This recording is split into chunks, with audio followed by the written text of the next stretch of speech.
to fold it properly, actually. So that's how we'll focus on election day. So don't worry about that. Yes, Samson Itodo joins us next this morning. He's Executive Director, IAGA. Thank you for coming on today. Always a delight. Morning. Well. Let's start off with the polling units before we come to the ballot paper bits. Hoping we'll have time for that. Now, 176,606 of them across the country. That's how much focus INEC will have on this day. So do we still get the impression that lots of people will still have a challenge locating their polling units? How should they proceed? Yeah, absolutely. We believe people will have challenges locating their polling units tomorrow. However, INEC has sent text messages to people. We hope that the people receive the text messages, but the text messages only informs them and it provides direction on how to locate their polling units. And there are 3 ways you can locate your polling unit today, as well as the early hours of tomorrow. The first is to go to the INEC website for verifying your polling unit. And it's there on the screen. You just go to cvr.inecnigeria.org/VVS or the voters.inecnigeria.org, and you input the information. I think is on the previous slide, your state of registration, your name, as well as your first name and your date of birth. If you miss or you impute a wrong date of birth, the probability that your details are not going to pop up is quite high. So follow the instructions and then your information will come up and you see the polling units. I think what's important is the INEC said some of the polling units where the movement or the migration was within a particular area. But we've also seen people who have complained that their new polling unit is quite distant from their place of residence. And it's quite sad and quite unfortunate. And we advise voters, if the new place where you've been migrated is far from your place of residence, due to restriction of movement, we advise you to do 2 things. One, if you have any friend or relative close to the polling units where you've been moved, can you spend the night there? And where you don't, just take the risk tomorrow morning, early in the morning, try to access that. Early? I would say, well, it depends, quite frankly. Voting is expected to start at 8:30. The polling units should open at 7, all things being equal.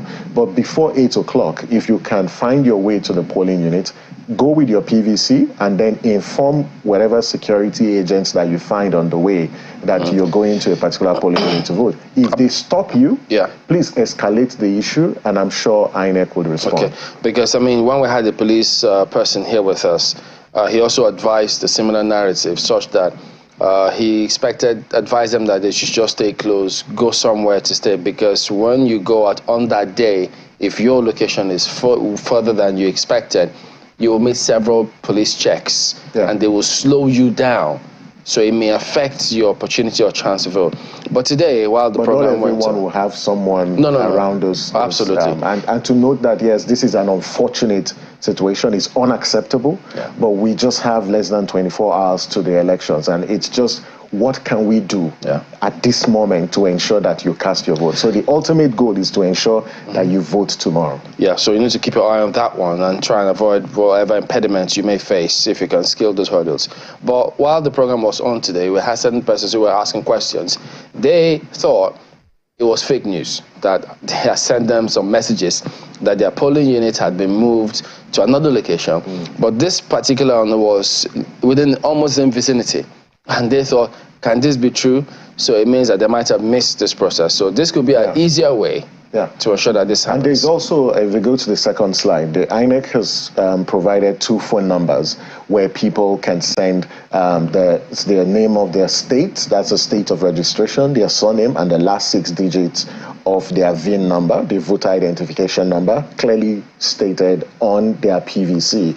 And they would receive a message indicating the name of the new polling unit. So these are ways that voters can access can locate their polling unit. Because if you show up at the wrong polling units tomorrow, it's wasted. You will not. After 4 years of preparation, you will not be allowed to vote. And I think that the presiding officers, and if they're watching, and also INEC, is to talk to the presiding officers to be understanding and civil when people complain and say, hey, this is my PVC. I'm supposed to register about being migrated. Can they speak to them in a polite manner and not be rude to the voters? Because already you've put the voters in a very difficult situation. So INEC officials who will be manning the polling units tomorrow need to be understanding with the voters. The voters should also be understanding, because at the end of the day, you just need to vote, and you must ensure you vote tomorrow, because after waiting, going through all the hustle and bustles of getting your PVC, getting registered, to not cast your vote, I think it will be very painful for any voter who does not cast their votes tomorrow for reasons that can be attributed to whether inactions or for no fault of theirs. I just want to quickly find out, you said something about escalating to INEC. I mean, if you have an issue, did INEC provide any numbers by which people can reach them to escalate? INEC has always had the INEC Citizens Contact Center, and the phone numbers are available on INEC's website. They are available on all INEC social media platforms. There are also resources and publications that INEC have those numbers. And I would strongly advise, you can, for those who have access to Twitter, the INEC Twitter handle is available. You can tag INEC. I hope that they will be responsive when people ask these questions tomorrow, because the purpose for creating the INEC Citizens Contact Center is a citizens contact center. When citizens ask questions, INEC has a duty to respond to citizens, because INEC is a service delivery institution, and the clients that INEC has are the voters. So to not respond to citizens' queries and their concerns, it's actually an aberration of INEC's responsibility. So our expectation is when citizens tag INEC, INEC will respond. And INEC, has been responding to some of these queries and questions. The phone calls and the phone lines, we believe, are available and should be functional tomorrow. But there are also civil society organizations you can reach. You can reach Yaga Africa. There are a plethora of civil society organizations working, but the media also has a role. And so when you also go out and when you escalate these issues to INEC, you try to get response from them. So there are different pathways that citizens can escalate their issues. Let's quickly check on this one, because overvoting, I mean, is now something everyone is conscious of. What do citizens do tomorrow to ensure that overvoting doesn't take place in their polling unit? Fantastic question. First, please do not allow anybody accredit you without the beavers. Please ensure you are accredited with the beavers. And this morning, I saw the INEC officials speak to this. The second is, please, before accreditation and voting starts tomorrow, verify that in the fields for accreditation on the beavers, it is 0.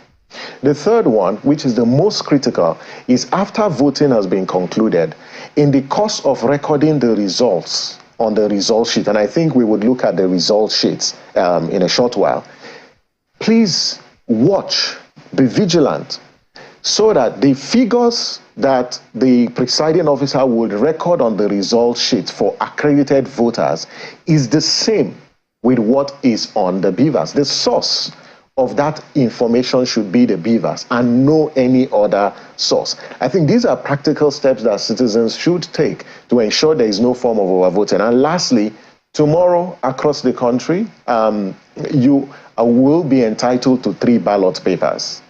Please don't collect or receive any other amount of more than 3 ballot papers. One will be for the presidential, second for the Senate, and the third one for the House of Reps, including those who are in the FCT, because we in the FCT will be voting for a senatorial as well as a House of Reps members. Because if you have more than 3, then it will amount to overvoting, and the consequence is the votes for that particular polling unit will be cancelled. So you want us to look at this? That's a statement of results of polls form? Yeah. So if you look at the result sheets, first, for every voter at the polling unit, the name of the result sheet is the form EC8A. And please be vigilant to ensure that this is the result sheet that is deployed to your polling station. There are several information required for exactly. So this is a sample of the form EC8A, which is the results for the polling unit. You can see the state constituency, your local government. These are delimitation information. But what is important is this information. You see the number of voters on the register. It will be on the voters register. Each polling unit will have a register of voters, and that register will be posted at the polling unit for you to check. And then the number of accredited voters. And to the earlier point, that's the column where the presiding officer will record. He or she would write the figures in that particular column. Please, only the figures on the beavers should be recorded on that particular column for the number of accredited voters. Because if there is any error in recording that figure, it could lead to a cancellation of votes for that particular polling unit. Of course, the number of unused ballot papers, very important, because there will be cases where there will be unused ballot papers because voters don't show up.